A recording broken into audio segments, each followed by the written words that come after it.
kulanti wacan oo wanaagsan daawadayaal ku soo dhawaada qodobada wararka kuwada ugu waaweyn ee xogran show oo idin haya waxaa ka mid ah dhimasho dhaawac ka dhashay qarax la beegsaday gaari uu watay Janaraal Cali Gaab wasiirka goostay Jubbaland oo isagoo xamar ku sugan maamul u magacaabay gobolka Gado militariga Soomaaliya oo jawaab ka bixinaya duqeyn ciidamada Kenya ay ku laayeen shacab Soomaaliyeed maxaa ka jira in dawladda federaalka Soomaaliya ay qorsheynayso inay dib u fasaxdo duulimaadada caalamiga ilaalada Axmed Madoobe oo xalay xubin ka tirsan guddiga isbedel doonka kala baxay guri ku yaala magaalada Kismaayo amisom oo dad shacab ku laysay duqeyn ay ka fulisay gobolka Shabeellaha Hoose ICJ oo dib u dhigtay dacwadda badda ee Kenya ee Soomaaliya iyo dawladda federaalka oo si adag ugu hadashay Karash madaxweyne ku-xigeenka Puntland oo laga mamnuucay warbaahinta maxay tahay sababta warkeena ayaad ku daawan doontaan hadduu alla yiraahdo iyo waxa kale oo aad dhageysan doontaan weerar ka dhacay masjid ku yaala dalka Afghanistan oo dad badan ay ku dhinteen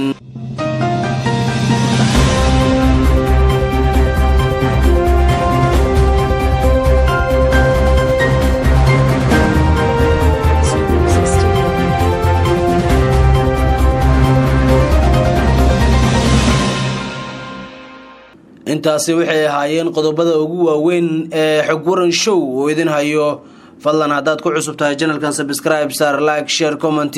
saaxiibadaadan la wadaag mahadsanidin dhamaantiinba aan ku bilowno dawladda federaalka Soomaaliya ayaa war waxay ka soo saartay go'aan ay maxkamadda cadaaladda adduunka ICJ dib u dhigtay dhageysiga kiiska badda ee ka dhaxeeya Soomaaliya iyo Kenya kaas oo maxkamaddu u cilaamisay in uu bilowdo 15 bisha Maars ee sanadka 2021 ra'iisul wasaare ku-xigeenka Soomaaliya Mahdi Maxamed Guuleed oo warbaahinta la hadlay kadib go'aankaasi ka soo baxay maxkamadda ICJ ayaa sheegay in dawladda Soomaaliya mar waliba ay doonayso in dacwadda la dhageysto xilligii loo qorsheeyay ay heed horaantii bisha soo socota balse haatan ay dawladda ku qasban tahay inay u hoggaansanto amarka dib looga dhigay dhageysiga kiiska ee ka soo baxay maxkamadda Mahdi Maxamed Guuleed ayaa sheegay in sidoo kale ay maxkamaddu go'aamisay in dhageysiga dacwaddu uu noqon doono mid af ku saleysan oo aysan jiri doonin cadeymo qoraal ah kuwaas oo maxkamad laga tagi doono maadaama labada dawladood ay horey u geeyeen cadeymo ay dacwadooda saldhig ugu dhigayaan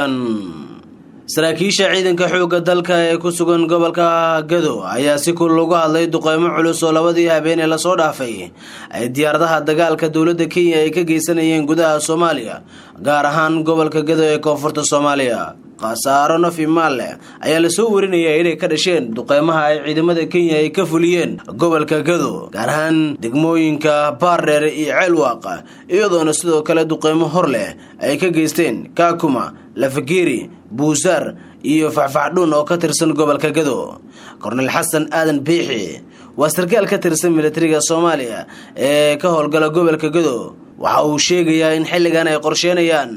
in ay ka argudaan ciidamada Kenya isla markaana ay bartilmaameyso doonaan maalmaha soo aadan warar dheeraad ayaa ka soo baxaya qarax ka dhacay degmada Hodan ee gobolka Banaadir gaar ahaan isbitaalka Banaadir waxaana ay warar ku sheegayaan in qarax la beegsaday gaari uu watay Janaraal Cali Xirsi Barre Cali Gaab oo ka tirsan saraakiisha ciidanka booliiska Soomaaliya qaraxaasi oo noociisa lagu sheegay miino oo la dhigay wadada dhinaceeda ayaa sababay geerida hal askari iyo dhaawaca 3 askari oo kale waxaana ka badbaadiyay taliya Cali Gaab sida wararka ay sheegayaan inta la xaqiijiyay dhaawaca 3 askari iyo dhimashada hal askari oo kale ayuu sababay qaraxaasi waxayna askartan ay ilaalo u hayeen taliya Cali Gaab sidoo kale waxaana gabi ahaanba burburay gaarigiisii Janaraal Cali Gaab ayaa taliyaha xarunta barbaarinta caruurta agoonta ee booliiska Soomaaliya sidoo kale waa taliyaha waaxda caafimaadka ee booliiska Soomaaliya gudoomiyaha deegaanka Shalembood ee gobolka Shabeellaha Hoose Nuur Cusmaan Raage ayaa faahfaahin waxa uu ka bixiyay duqeyn ciidamada amisom ay ka geysteen deegaanka Shalembood ee gobolka Shabeellaha Hoose gudoomiyaha waxa uu sheegay in ciidamada amisom ay duqeymo u geysteen xaafado ay dad shacab deganayeen kadib markii ay la kulmeen qarax miino oo la dhigay wadada dhinaceeda gudoomiyaha ayaa intaa waxa uu ku daray ilaa hadda laga warhayn qasaaraha ka dhashay duqeyntaasi balse halka amisom duqeysay ee deganayeen dad shacab waxaana sidoo kale uu sheegay in arrintaasi baaritaan lagu sameyn doono isla markaana ciidamada amisom arrintaas lagala xisaabtami doono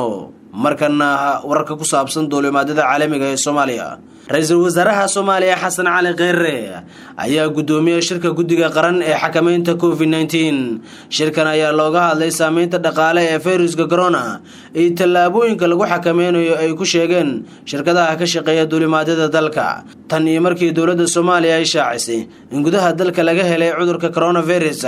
ayaa waxa ay dowladdu hakisay gebi ahaanba duulimaadyadii caalamiga ah ee dalka iyo kan gudaha si looga hortago faafidda COVID-19.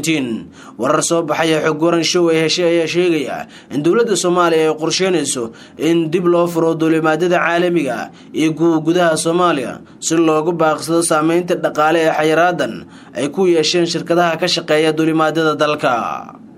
wasiir ku-xigeenka arrimaha gudaha ee maamulka Jubbaland Cabdiraxmaan Maxamed Xuseen ayaa gudoomiye cusub iyo ku-xigeenadiisa u magacaabay maamulka gobolka Gado isagoo ku sugan magaalada Muqdisho. Cabdiraxmaan Maxamed Xuseen ayaa 7 bishan isu dhiibay ciidamada dowladda ee ku sugan degmada Doolo ee gobolka Gado wixii xilligaasi ka dambeeyay oo ku sugnaa magaalada Muqdisho. si kastaba ha ahaatee madaxweynaha maamulka Jubbaland ayaan xilka ka qaadin Cabdiraxmaan Maxamed Xuseen ولن صومر ديسن قلو زيرو عسم تاسي وليو شرعيا كسي هيني سحيل كيسا. عبد الرحمن ayaa gudoomiye cusub ee gobolka Gado u magacaabay Cusmaan Nuur Xaaji Macalimow oo aad ugu xiran uguna dhow dowladda federaalka Soomaaliya. Macalimow ayaa ahaa muddo gudoomiye ku-xigeenka Gado si hayaha xilka gudoomiyaha. waxa uu sidoo kale magacaabay gudoomiye ku-xigeenka arrimaha siyaasadda Maxamed Cali Xuseen, gudoomiye ku-xigeenka labaad ee maaliyadda Nasteex Cabdi Saalax iyo madaxa arrimaha bulshada ee gobolka Gado Ibraahim Maxamed Gubow. xubnaha dowladda federaalka ee taageersan ee gobolka Gado ayaa wali sheegta magaca Jubbaland oo ay u muuqato mid maamulkaasi kula shaqeynayaan maamulka Axmed Madoobe. macadda sharciyada uu Cabdiraxmaan u haysto xilka uu magacaabay sida arrintan u shaqeyn doonto.